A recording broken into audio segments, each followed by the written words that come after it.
আমরা বহলের আজকের ট্যুর শেষ করেছি।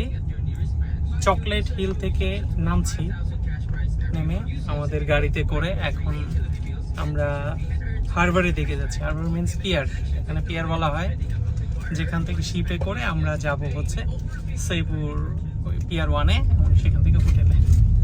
রাস্তাটা অসম্ভব রকম সুন্দর, তাই ভিডিও নিচ্ছি।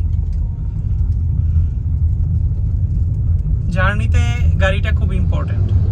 গাড়ি যদি নতুন না হয়, ভালো কোয়ালিটির না হয়, এসিসি ভালো না কাজ করে, তাইলে ওই গাড়িতে আসলে মুশকিল। এই যে দেখেন, পাহাড় কেটে কেটে এই রাস্তা করা হয়েছে। পাহাড়ের উপরে চলে গিয়েছিলাম আমরা, সেখান থেকে নামছি। এখন একদম গ্র্যাজুয়ালি নামতেই থাকবে, নেমে নেমে দেন আমরা অনেক পাহাড় বেয়ে উঁচু নিচু পাড়ি দিয়ে আমরা হারবারে চলে যাবো।